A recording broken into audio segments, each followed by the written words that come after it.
And you don't have to answer it out loud. You can take it. Have you given a speech in the last 2 months? Since January? Have you given a speech in the last 12 months?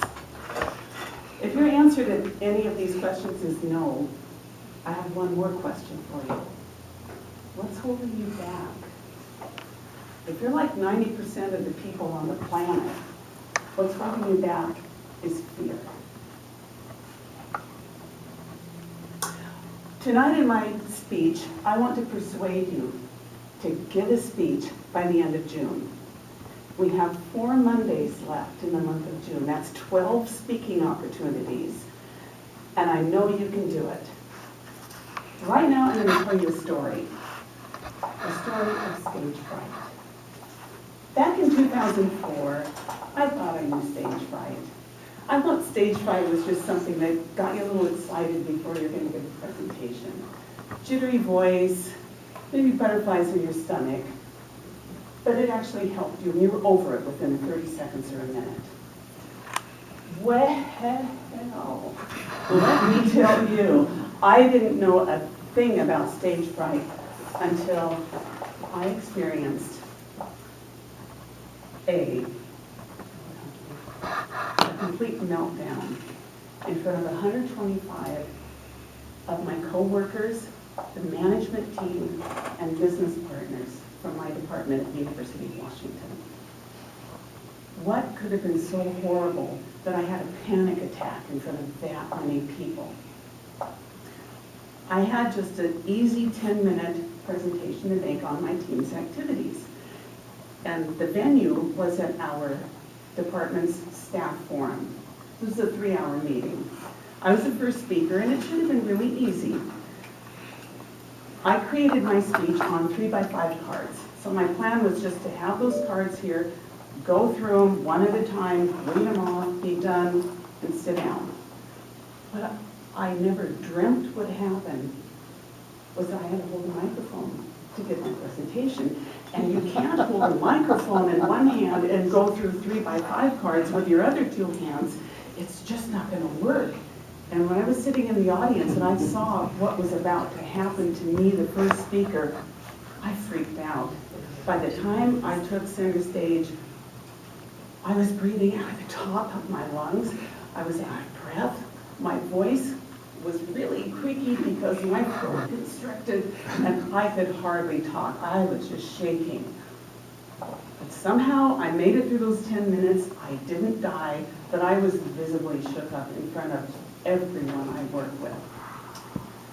I sat down and I thought, oh, that went badly, but I'm going to learn from it, and next time I'll do better. Except I couldn't.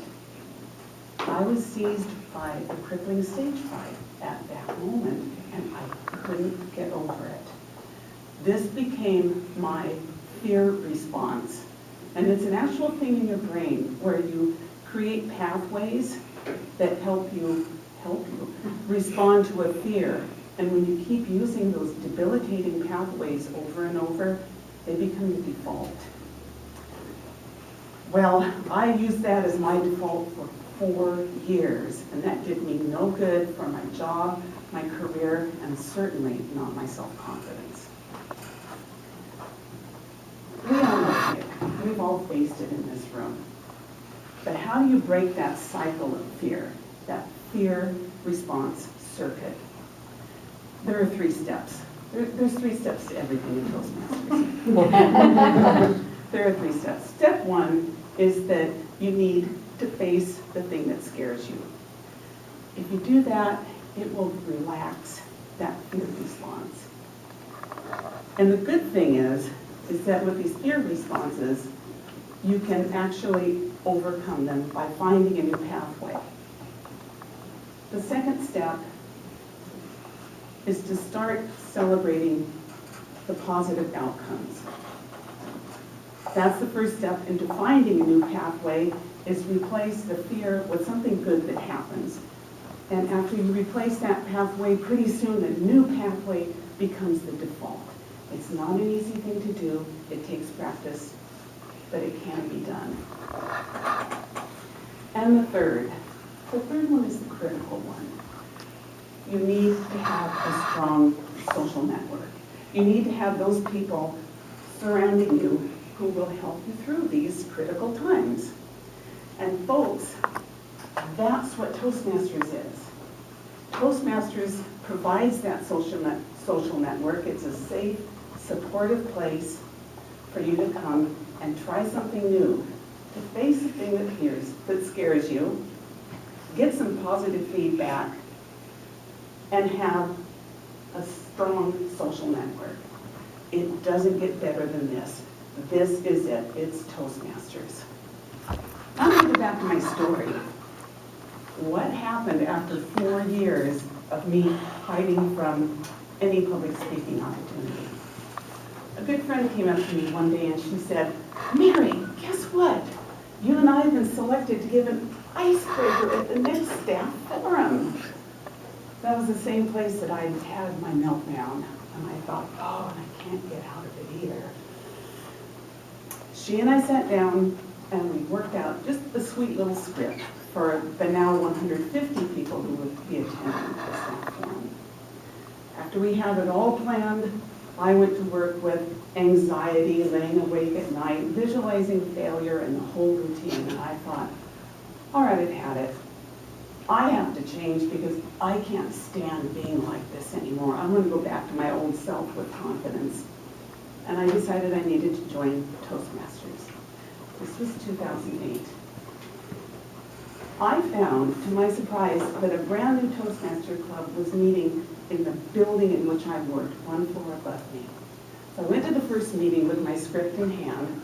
There were only 5 people there, and I thought, oh, this is really good. 5 people. When the meeting was over, the president said to me, "Guest, do you have any questions for you?" He didn't call me guest. And I said, "I have this script." I told him my story, and I said, "Would you read this script with me?" He was delighted, and I got up, we stood at the podium together, laid it out, and we went through the icebreaker script. I got an evaluation, which of course was positive, and I knew that I had found my support group. I joined that night. I've been in Toastmasters, I guess, 7 years now. I've completed about 60 speeches. And the pinnacle, the thing I never could have done without Toastmasters was to give a 1-hour presentation at Higher Education National Conference. Never could have done it without Toastmasters. I hope I persuaded some of you to sign up for a speech in the month of June. 12 opportunities are in front of you. Toastmasters changed my life. It can change your life too. Madam Toastmaster.